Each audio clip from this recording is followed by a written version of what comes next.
Bienvenidos al Medical Spanish Podcast. Soy la doctora Molly Martin. Through this podcast, we provide interactive audio lessons for learning practical Spanish for healthcare and elsewhere.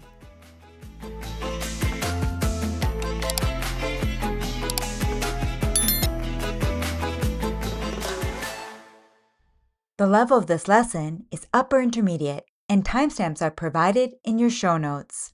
The lessons offered at DocMolly.com are solely for learning Spanish. They are not intended to teach medicine, provide medical advice, or take the place of a certified medical interpreter.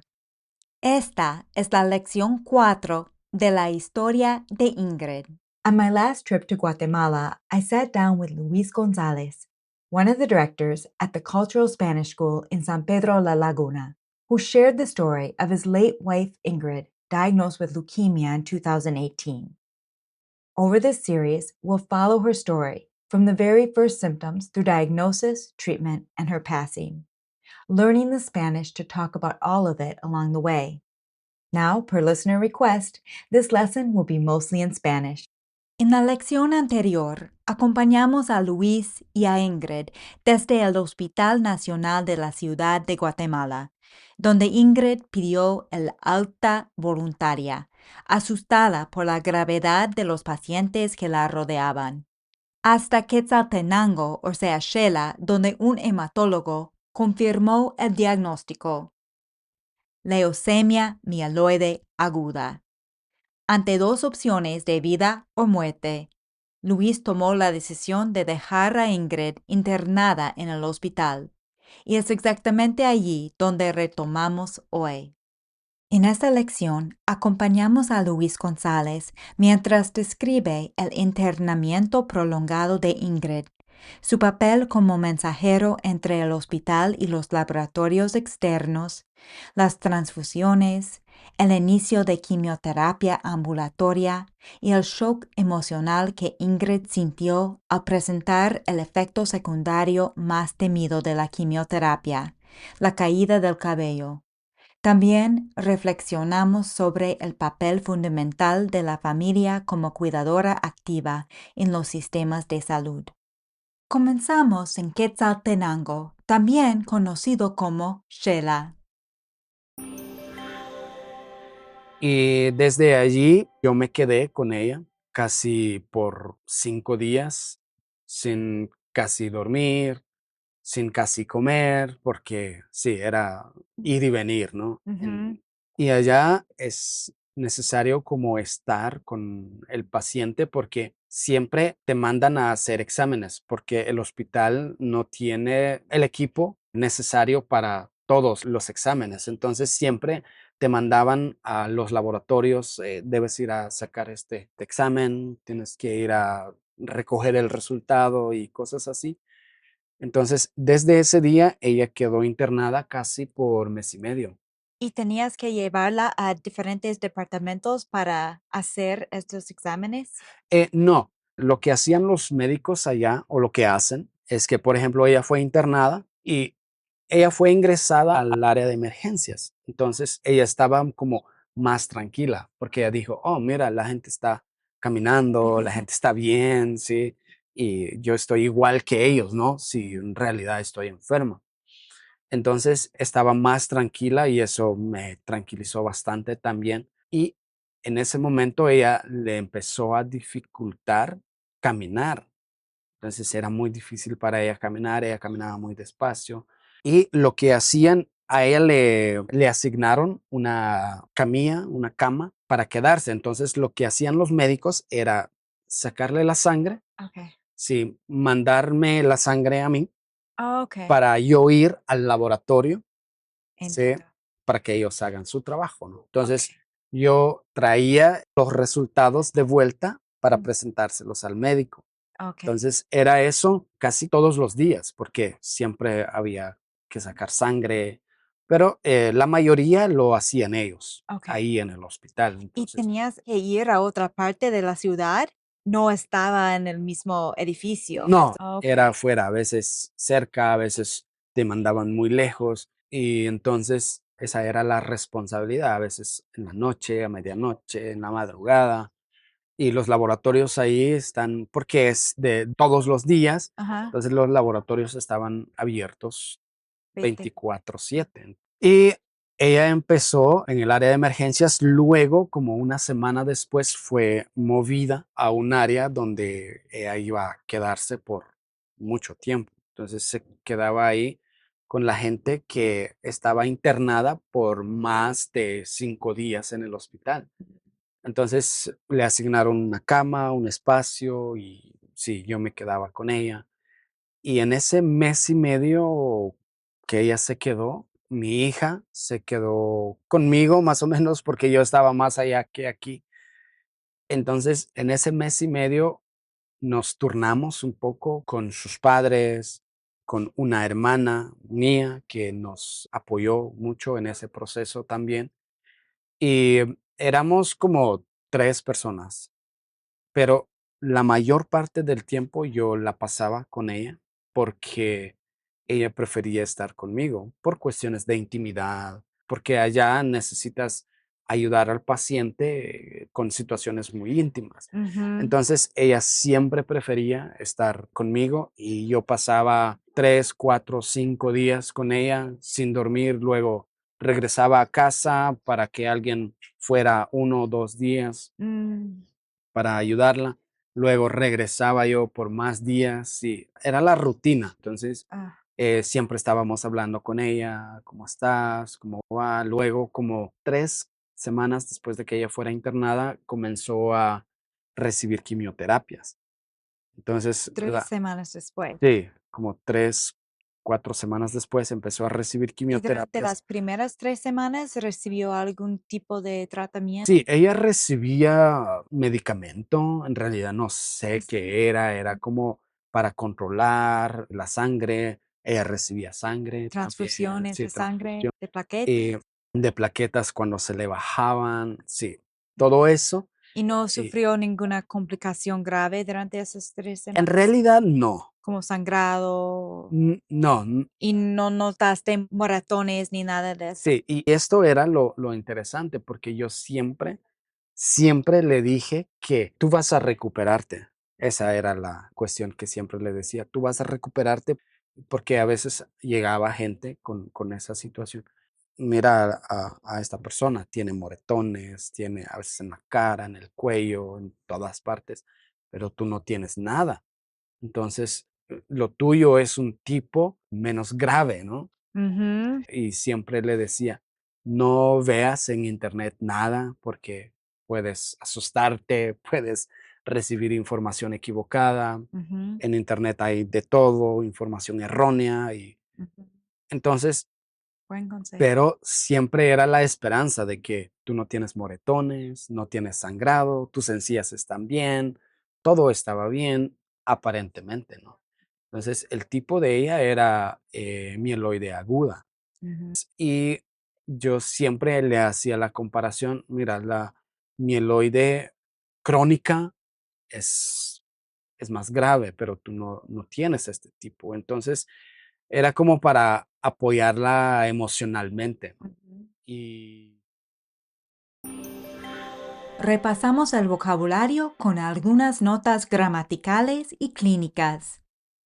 Adjective, admitted or hospitalized. Internado, internada. Ahora, escucha las 3 maneras en las que Luis utiliza internado, internada, para describir la situación de Ingrid. Primero, utiliza el verbo quedar para expresar el resultado de una acción. desde ese día ella quedó internada casi por mes y medio. Segundo, utiliza el verbo ser para expresar el proceso en sí. Por ejemplo, ella fue internada y ella fue ingresada al área de emergencias. Fíjate también en el verbo ingresar. Es sinónimo de internar y es muy común en el contexto hospitalario. Por ejemplo, ella fue internada y ella fue ingresada al área de emergencias. Y por último, utiliza el verbo estar para describir el estado continuo de estar hospitalizado. Entonces se quedaba ahí con la gente que estaba internada por más de 5 días en el hospital. Frase útil. Su familiar quedó internado ayer en el área de oncología. Stretcher or hospital bed.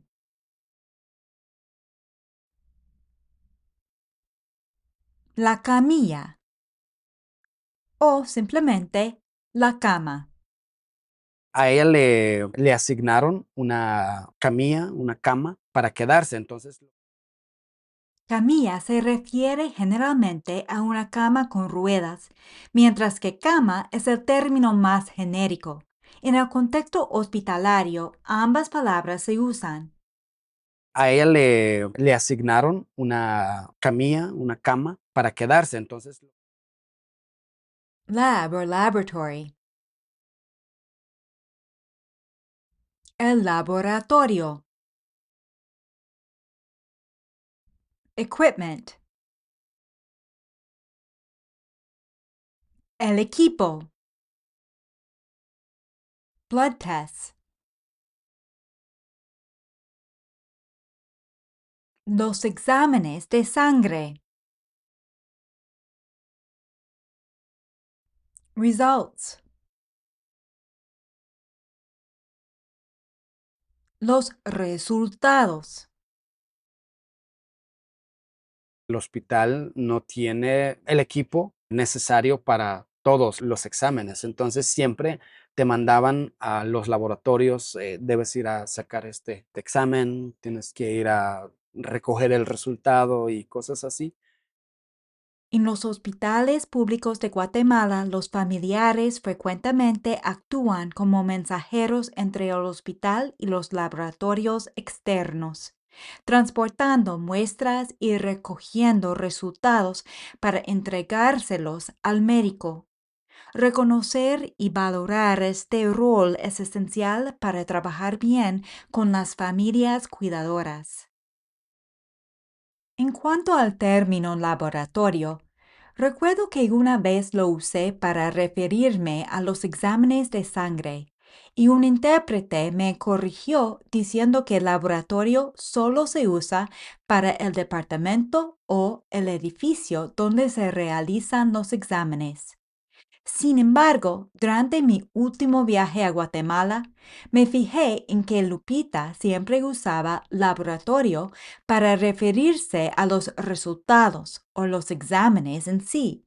Así que, como con tantas palabras en español, el uso varía según la región.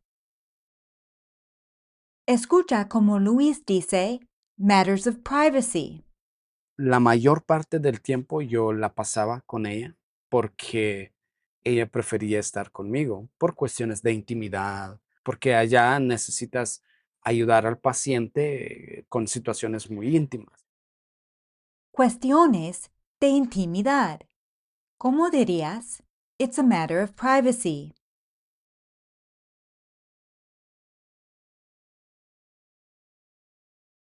Es una cuestión de intimidad.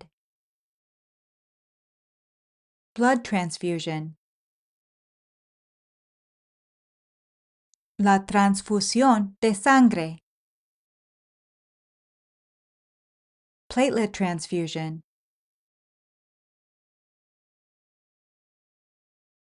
La transfusión de plaquetas. ¿Y recuerdas la frase que usó Luis para decir her platelet count was dropping?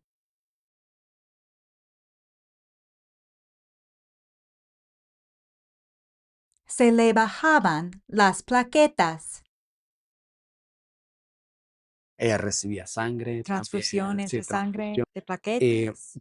de plaquetas cuando se le bajaban, sí. Las transfusiones de plaquetas son frecuentes en la leucemia mieloide aguda. Se administran cuando el recuento de plaquetas baja a niveles peligrosos para prevenir el sangrado espontáneo. Frase útil. Vamos a hacerle una transfusión de plaquetas porque sus niveles están muy bajos. Chemotherapy. La quimioterapia. Como 3 semanas después de que ella fuera internada, comenzó a recibir quimioterapias. Fíjate en que Luis dice quimioterapias en plural. Las dos formas son válidas. La quimioterapia para referirse al tratamiento en general y las quimioterapias para referirse a las sesiones individuales. También escucharás con mucha frecuencia la forma coloquial la quimio. Pregunta útil. ¿Le han explicado los efectos secundarios de la quimioterapia? To recover. Recuperarse. Siempre le dije que tú vas a recuperarte. Esa era la cuestión que siempre le decía, tú vas a recuperarte. To get frightened or worried. Asustarse. Incorrect information. La información equivocada. Y siempre le decía, no veas en internet nada porque puedes asustarte, puedes recibir información equivocada. Primero, fíjate en cómo dice en Internet, no en el Internet, simplemente en Internet. Y siempre le decía, no veas en internet nada porque puedes asustarte, puedes recibir información equivocada. Luis eligió no mostrarle a Ingrid información de Internet para protegerla de datos alarmantes o incorrectos. Muchas familias comparten esta actitud protectora. Y es importante ofrecer fuentes de información confiables y adaptadas al nivel de comprensión del paciente. Pregunta útil. ¿Le gustaría que le recomendara algunos recursos de confianza sobre su diagnóstico? Acute myeloid leukemia.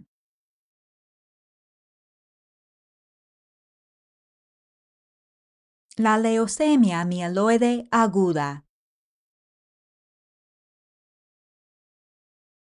Entonces, el tipo de ella era mieloide aguda. Y yo siempre le hacía la comparación, mira, la mieloide crónica es, es más grave, pero tú no tienes este tipo. Entonces, era como para apoyarla emocionalmente, ¿no? Ujú. Aguda significa que el cáncer crece rápidamente. Crónica significa que crece más lentamente. Luis usó esta distinción para apoyar emocionalmente a Ingrid, comparando su diagnóstico con una forma que él percibía como más grave. Luego, en ese tiempo, después del mes y medio, un poco más tal vez, ella regresó a casa, la dieron de alta, Mm, eh, ¿Después de cuánto tiempo? como un mes y medio Ok. o un mes y 3 semanas. Luego, cuando fuimos, yo llevé a mi hija, porque en ese momento ella tenía 5 años. Mm, Yo la llevé para ir a traer a su madre y salió del hospital y fue un encuentro muy, muy bonito con ella. Y luego, en ese tiempo, regresó a casa como 2 semanas. Estuvo en casa. Después de ese tiempo teníamos citas para recibir la quimioterapia, ¿no? Casi 1 o 2 veces cada semana. en Shela. Sí, en Shela. Pero íbamos y regresábamos al mismo día. Mm, O íbamos y se quedaba una noche tal vez. Y para nosotros era como, "Ah, no es nada porque es una noche, ¿no?". Luego regresaba y empezó a tener una vida casi normal, ujú. pero por la quimioterapia ella empezó a perder pelo, se le empezó a caer el cabello y fue un shock emocional para ella porque era como That's where we'll leave it for today's episode. If you want to continue listening to Ingrid's story with vocabulary review and practical tips along the way, the full lesson is linked in the show notes. Join us at DocMolly.com. We'd love to have you. In our next lesson, Luis walks us through Ingrid's final hours, a sudden crisis, a goodbye he didn't know was a goodbye, and how he found the strength to sit with his 6-year-old daughter, Talia, and tell her that her mother was gone. It is a lesson in medical Spanish and in what it means to accompany a family through the unimaginable. Espero que nos veamos en la próxima lección.